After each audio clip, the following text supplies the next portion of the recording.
Здравствуйте, вы смотрите программу «Якутия Лайф». Меня зовут Ирина Ефимова. В эти дни в нашей республике по поручению заместителя председателя правительства Российской Федерации, полномочного представителя президента в Дальневосточном федеральном округе Юрия Петровича Трутнева проходит форум про ДФО «Все для победы». За 3 дня интенсивной программы слушатели форума, а это представители общественности, сотрудники сфер образования, культуры и муниципальных органов власти, проходят тренинги, посещают семинары патриотической направленности. Один из экспертов форума – человек, не потерявший чувство Родины и чувство собственного достоинства во вражеском плену. Он преподает курс экстремальной журналистики у студентов, которых обучают информационному противодействию западным спецслужбам. Часто бывает на переднем крае, поддерживая наших бойцов, участвующих в специальной военной операции. И, несмотря на проблемы со здоровьем, активно занимается волонтерством, ездит с лекциями по стране, рассказывает правду о том, через что ему пришлось пройти самому и чего он не пожелает пережить никому. Сегодня у меня в студии Игорь Кимаковский, советник главы ДНР, ветеран боевых действий. Здравствуйте, Игорь Владимирович. Ну, вот начнем с форума. Да, вы приехали сюда рассказать и журналистам, и различным, как я сказала, работникам различных сфер о том, что в реальности происходит сейчас на юге России, на Донецкой земле, на Луганщине. Вот. Хотя наша республика является одним из лидеров вроде бы в стране по количеству своих военкоров. Вот, то есть у нас вроде как не должно быть дефицита, да, информации, вот, но тем не менее для чего такие форумы проводятся? Вы знаете, важные истории, в принципе, что для любой семьи маленькая, а для нас Россия – это большая семья. И мы сопереживаем, когда вот сидит возле нас достаточно близкий человек нам, и который рассказывает о каких-то, может быть, своих проблемах, о каких-то своих радостях. И мы тогда начинаем сопереживать. А когда мы читаем о многом в сводках военкоров, смотрим на политических шоу или в новостных лентах, для нас во многом эта история все равно остается виртуальной. И для нас она становится очень близкой, когда добровольцы из Якутии, например, приехали к нам, да, и потом они приезжают домой и начинают рассказывать о том, что происходит у нас на Донбассе. Когда началась мобилизация, это еще одна из таких очень важных историй, которая уменьшила виртуализацию взаимоотношений Якутии, например, и Донбасса, и вообще вовлечение Якутии во всю эту проблематику, которая для Якутии во многом нова. То есть само по себе нова. И, естественно, очень важно, чтобы люди разговаривали с теми, кто прошел там. И одно дело разговаривать с ветераном, который видел там свой участок боевых действий, который проявлял чудеса героизма. А я хочу сказать, что многие представители Якутии являются достойными представителями не только вашего региона, это достойные представители вообще России. И все для меня, они герои, потому что многих из них я знаю лично. И вот когда они рассказывают, это одно. А когда рассказываем мы, люди Донбасса, которые начинали это все переживать с 2014 года, а во многом предвидели то, что произойдет на Украине и в России еще в 2008, 2009, 2010 годах, и тем более в 2013 году, когда мы уже кричали, что все, начинается очень серьезная беда, и не только для нашего региона. И когда мы на долгие годы стали вот этим форпостом, который отделял Россию от войны, да, то, мне кажется, это очень важная история для региона. И когда я вчера выступил на форуме, мне даже пришлось изменить очень серьезно свою программу пребывания в Якутии. Вы знаете, Якутия очень дорогой для меня регион в силу определенных уже жизненных обстоятельств, потому что я много встречаюсь с вашими людьми, с вашими представителями у себя на родине. Для меня он стал еще более родным, когда я видел, что было в нашем Кировском до шефства вашего региона над этим городом и что стало сейчас. Для меня это важно. Для меня важно, когда я еду просто на работу, вот просто еду на работу и проезжаю через Кировское, и я совершенно случайно встречаюсь с вашим главой Это вот реально интересная история, когда я ехал на Сватовское направление, а Сватовское направление, это когда едешь из Донецка, ты проезжаешь вот ряд населенных пунктов. И я заезжаю в Кировское, просто встречаюсь с вашими ребятами, и тут раз подъезжает глава, останавливается, и я просто был вовлечен вот в эту историю, и я остановился на какой-то момент и просто проехал с главой по по ряду объектов. Школа, детская музыкальная школа, храм, больница. И я понял, насколько он вовлечен. И я, когда это вижу, и я должен донести какие-то вот свои эмоции. А потом я поехал на Сватово, к вашим ребятам, Ботуру, рядом с которыми воюет мой сын. Он буквально рядом находится. Не будем говорить там населенные пункты. И, естественно, мы тоже должны делиться какими-то своими впечатлениями, потому что мы вас воспринимаем как свою семью, жителей Якутии. И, естественно, нам важно донести какие-то наши эмоции, сопереживания, какие-то проблемы. И хотим, чтобы нас услышали, потому что иногда нам надо просто выговориться даже. И обязательно сказать спасибо, потому что ведь Якутия сегодня... Да, она помогает нам не только отстаивать нашу независимость и наши конституционные границы, да, она помогает нам строить мирную жизнь. Вот вы поймите, да, то есть я благодарен за это всем жителям Якутии. И мне кажется, вот такой вот уровень взаимоотношений, когда мы приезжаем к вам и делимся с вами какими-то нашими ощущениями, переживаниями, мечтами, да, это важная история для всех нас, для всей России. Потому что сейчас формируется достаточно большое количество взаимосвязей между Донбассом, новым регионом России, и всей Россией. И я все время показываю, мне очень нравится вот этот вот плакат, где нарисованы города Донбасса, и рядом написаны города-побратимы, города-шефы со всей России. И вы знаете, вот если вот нарисовать вот эту всю схему, то вся Россия будет, знаете, как звездочка, с какими-то невидимыми нитями. А Якутия сегодня связана тысячами нитей с моим родным Донбассом. Ну, я думаю, с Донбассом действительно, там с людьми Донбасса там абсолютно не будет никаких проблем. Имеется в виду, что это, это русские люди, да, и даже небольшой такой пример. Вот конкурс открыток, видеооткрыток «Смотри, это Россия», который наш глава республики значит, как в свое время начал, он теперь федеральный. И самое большое количество, значит, вот этих открыток было именно из Донбасса. То есть вот смотрите, это Россия. Вот, Да. Мы работаем в прямом эфире. Задать вопрос моему гостю можно, позвонив в студию по номеру 41 12 42 14 39 или отправить сообщение в Телеграм на номер 8 914 235 02. Ну, либо скачивайте наше приложение, если вы его еще не скачали. Можете отсканировать QR-код, который вы сейчас видите на экране. Если скачали, то просто открывайте и через специальную форму, которая там появится, задавайте свой вопрос. А чем вы занимаетесь в качестве главы, советника главы? Да, какие ваши функции? Естественно, традиционно и исторически уже так сложилось, что я занимаюсь волонтерскими проектами. Мне приходится в силу работы работать очень много и с военными. И, соответственно, то есть это есть определенная задача, это налаживает определенный отпечаток на мою жизнь. А так вообще основная моя работа – это создание положительного имиджа республики и освещение специальной военной операции в российских СМИ. То есть это изначально было, меня советником же назначили еще до начала специальной военной операции. Вот это вот была основная моя работа.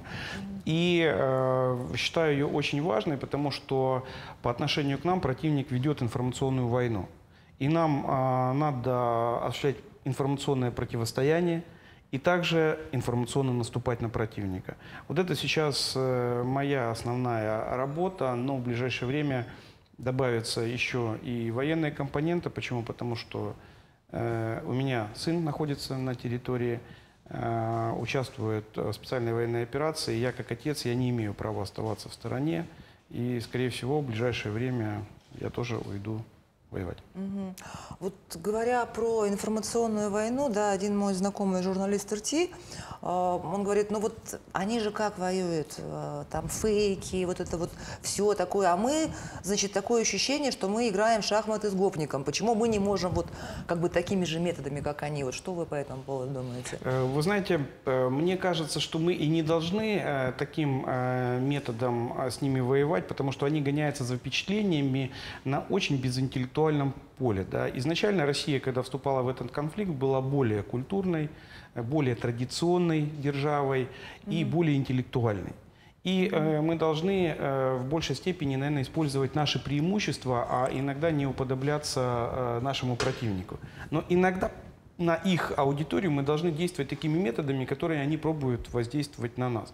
Но другое дело, что и наши жители, и Якутии в том числе, и наши жители должны понимать, что у нас инструментов гораздо меньше. Почему? Потому что мы не используем грязные инструменты. это первое. А второе, потому что нам они обрубили все социальные нейронные сети для того, чтобы мы могли до них достучаться. И даже если в их поисковых системах они хотят достучаться до информации по Донбассу, да, то это где-то на 10-й страничке, где-то 120-е сообщение. Вы понимаете, о чем я говорю?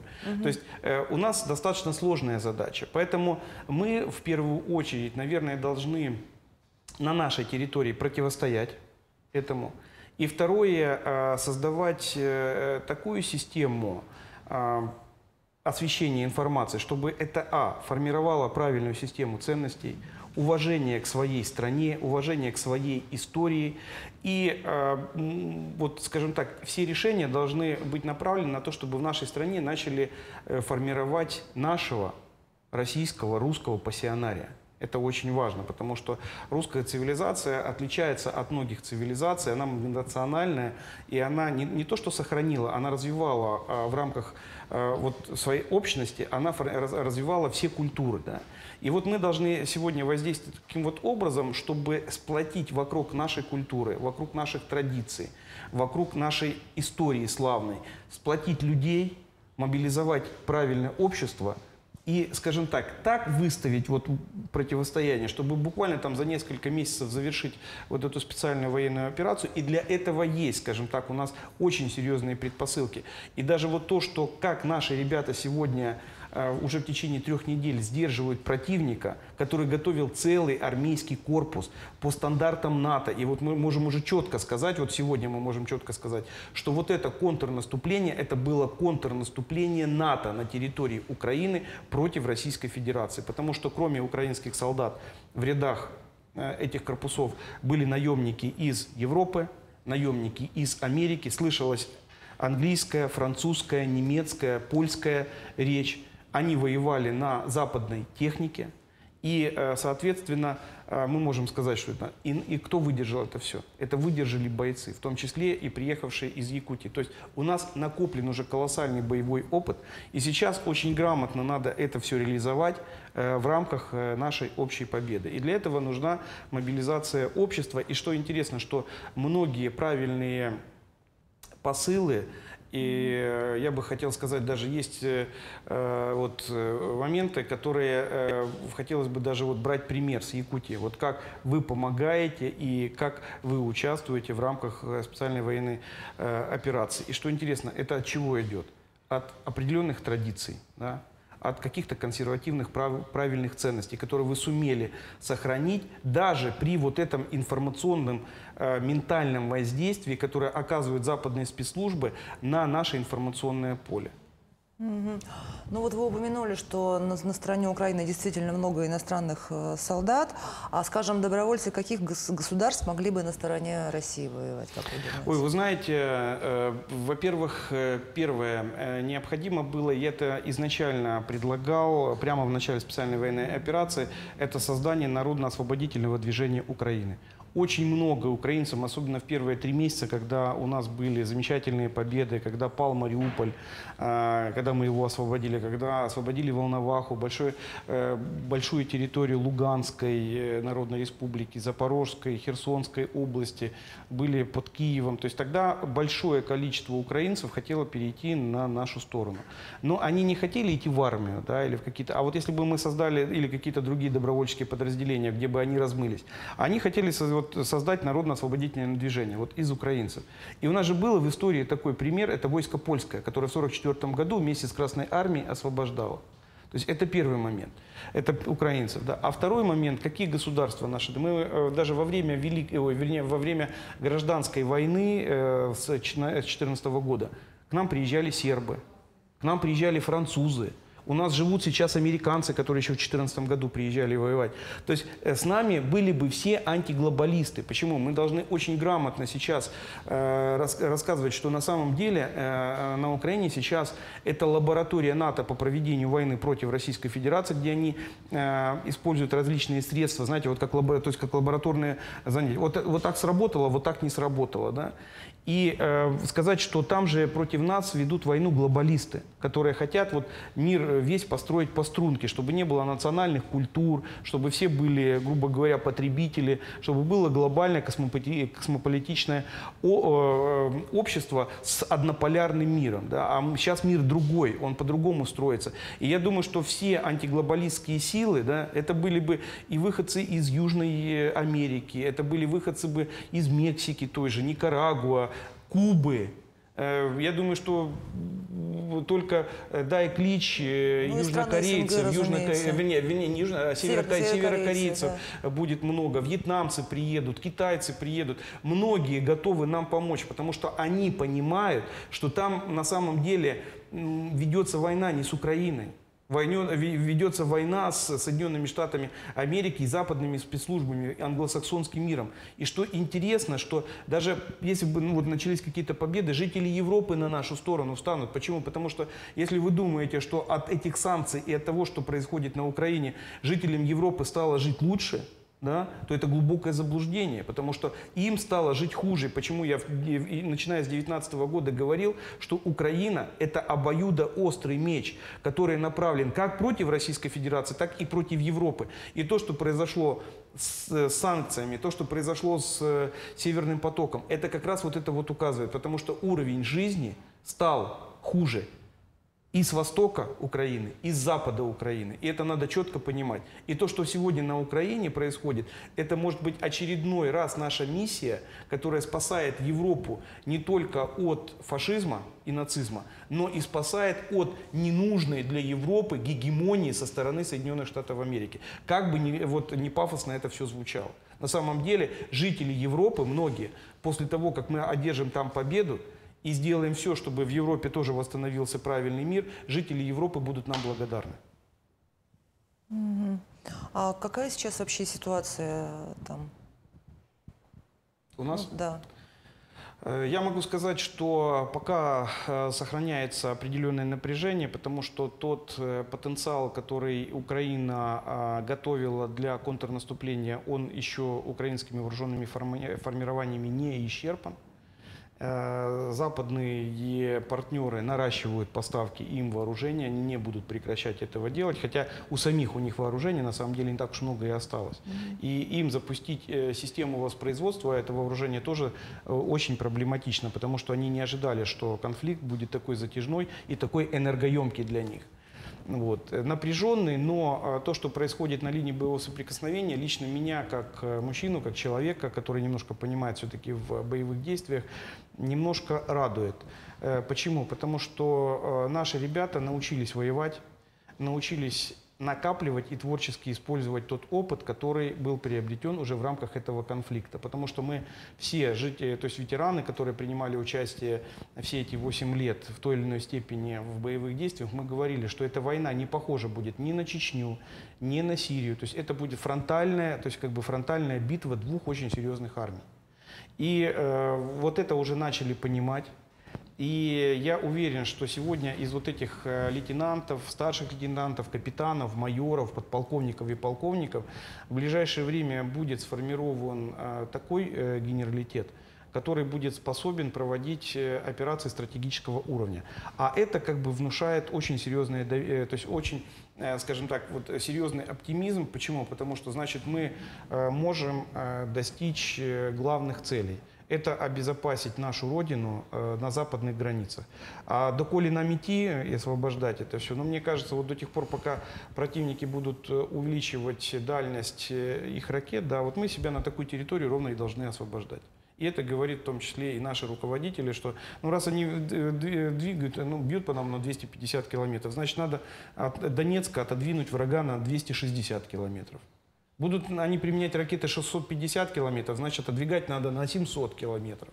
И я думаю, что сейчас мы должны миру показать, сосредоточиться, мобилизоваться и показать, ребята, с нами шутить не надо. Да? То есть вы или будете повержены, да, или просто научитесь включать мозги и думать здраво, потому что, ну, если русский танк уже не Т-34, а, например, Т-90 приедет на ваше Евровидение, в этом будет не наша вина, в этом будет вина ваших политических кругов, которые дают возможность, там, я не знаю, кому-то нажимать на кнопку, чтобы очередная ракета с особой дальностью вылетела и поразила, возможно, и гражданский объект на территории новых субъектов Российской Федерации. Я хочу напомнить зрителям, что мы работаем в прямом эфире. Нам можно позвонить в студию по номеру 8 41 12 42 14 39, отправить сообщение в Телеграм 8 914 235 0502 или задать вопрос в нашем мобильном приложении. Если вы его еще не скачали, то можно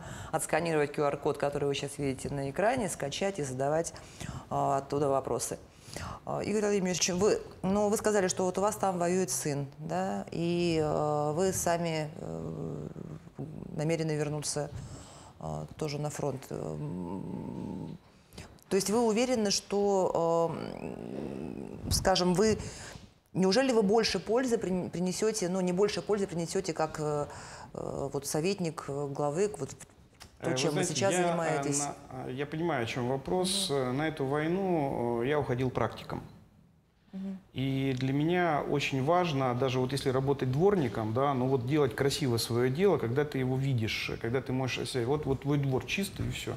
И, естественно, у меня было очень много, как у военного инженера, да, у человека, который все-таки что-то прошел и все время был вовлечен в войну и в той или иной степени. Я изучал очень многие инженерные решения, очень многие тактические решения, которые применялись.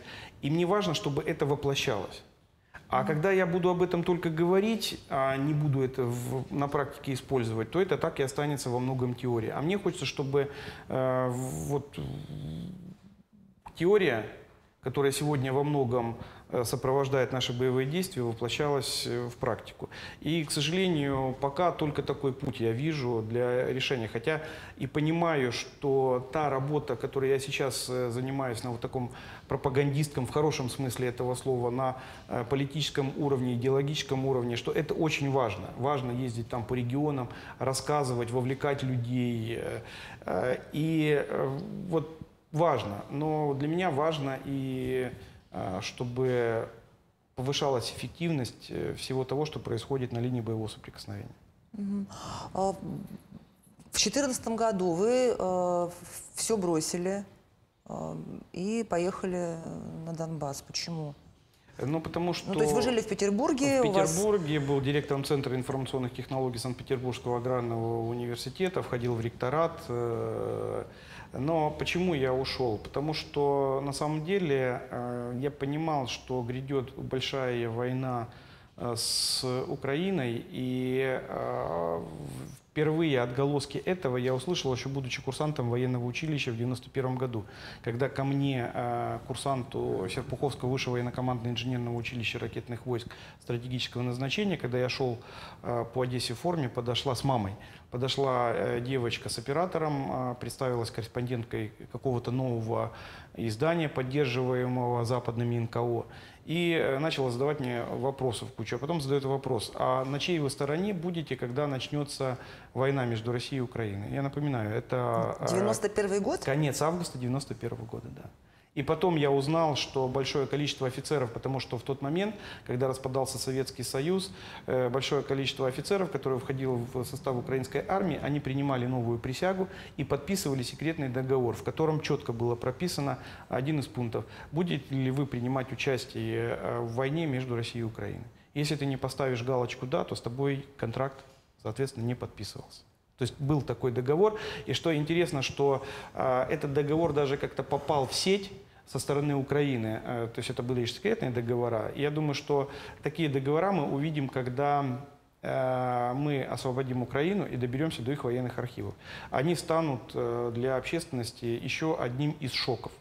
А в 2005 году, когда пришел Ющенко, я уже четко понял, что будет что-то очень серьезное, потому что при нем как раз с Галичины, как раковая опухоль, вот эта вот бандеровщина расползлась по всей Украине. Потому что он, не будучи популярным президентом, сделал очень важные вещи. Он на ключевых постах на Украине, во всех, в том числе и юго-восточных, восточных и северо-восточных регионах, расставлял людей с Западной Украины. И переселял с Западной Украины целые села в Херсонскую, Николаевскую область с гор. И эти села, потом вот эти вот агломерации, да, то есть, которые формировались новые на русскоязычных территориях, подавили антимайдан в Херсонской и Николаевской областях. Да.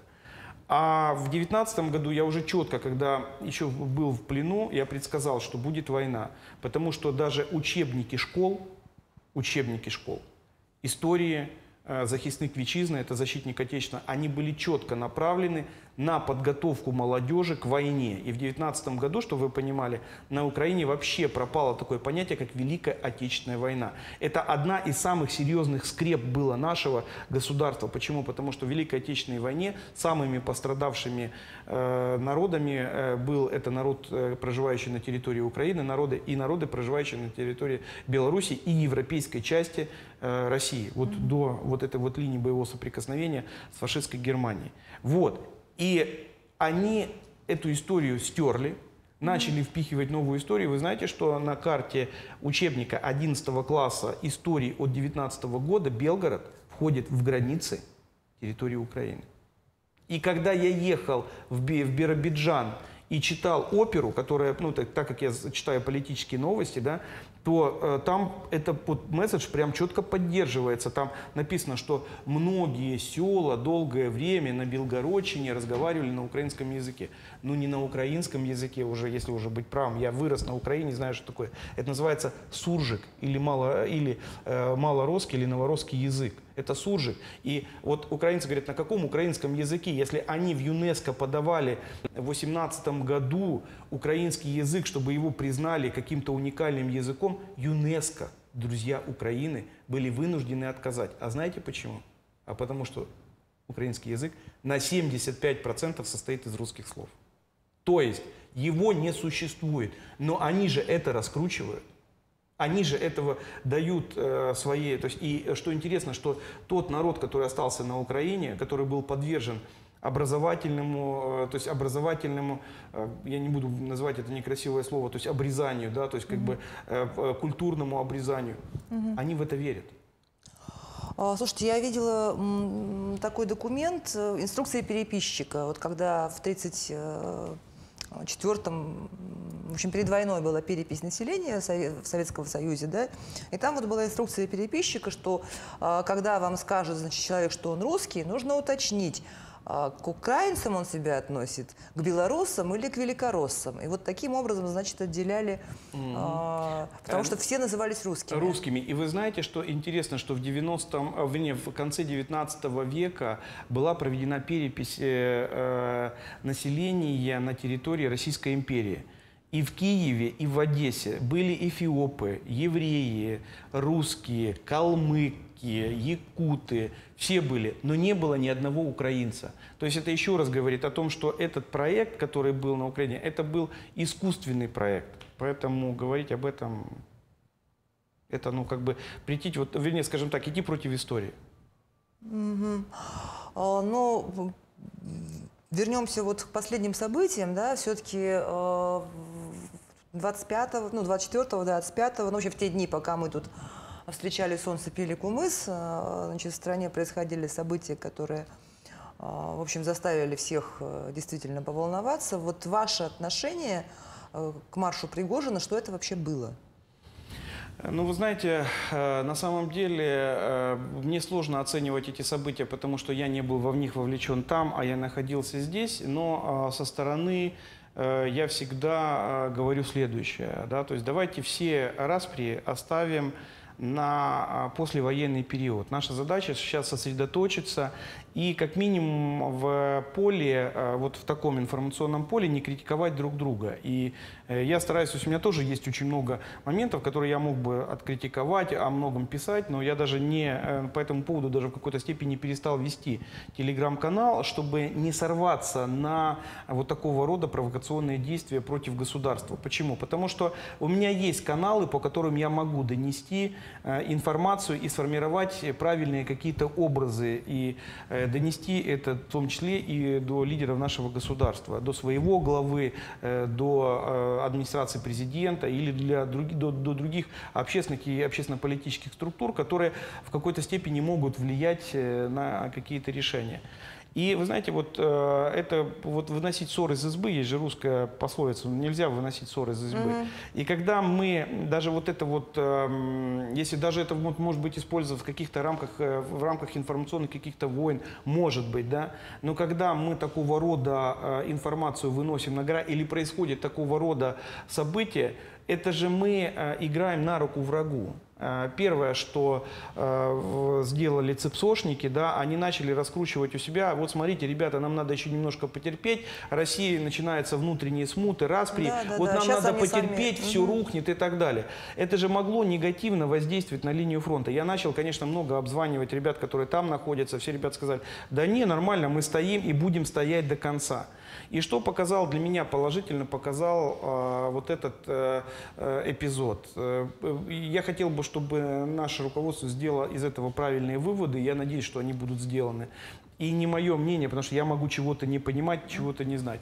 Для меня очень важна была консолидация нашего общества. Я просто за это время проехал территории еврейской автономной области, был в Хабаровске, там как раз встретил вот начало всех этих событий, был в Иркутске и приехал сюда, в Якутию.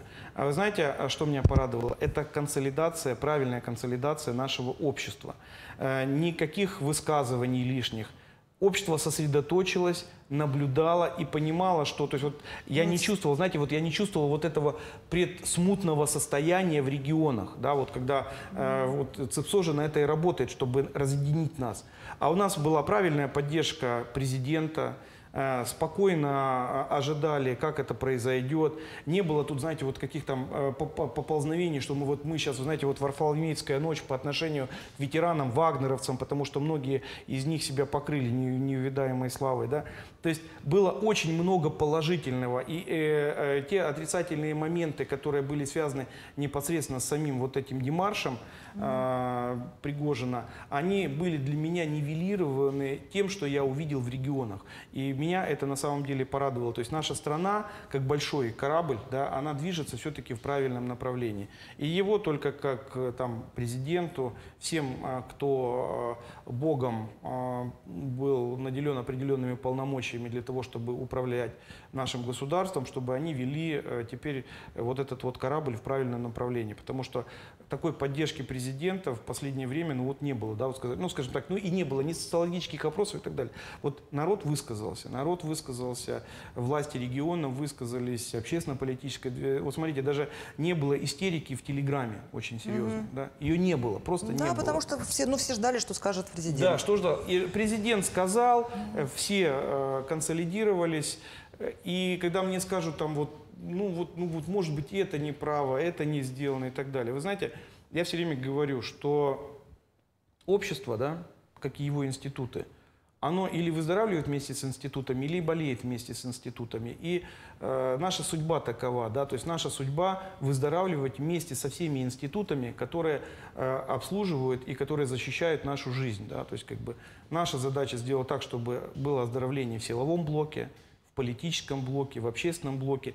И, по крайней мере, то, что я вижу, как армия, как общество помогает армии, я вижу вот эти вот тенденции, правильные тенденции на выздоровление нашего общества. Потому что специальная военная операция показала, что не так страшен враг, как какие-то наши внутренние противоречия. И что только мы, когда вот это все внутри себя, вот поверьте мне, да, вот у меня такое внутреннее ощущение четкое, что не будет ни одного внешнего врага, если мы научимся внутри нашего большого организма, который называется Россия, жить дружно, консолидированно и двигаться в одном направлении.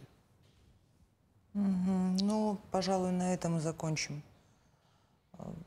Там хотела спросить про плен, но, мне кажется, У нас будущее впереди, светлое, нормальное. Будем говорить о том, что нам надо делать и как нам надо жить в будущем. Вот. И я услышала, что СВО может закончиться несколько месяцев, по вашему мнению. По моему мнению, если будет правильная консолидация и мобилизация нашего общества, об этом я очень много говорю на форуме, то тогда победа будет буквально в считанные месяцы, если мы правильно все сделаем. Дай бог. Ну что ж, это была программа «Якутия Лайв». Меня зовут Ирина Ефимова. Смотрите нас на телеканале «Якутия-24» по будням в 19:15. Расскажем, чем живет Якутия.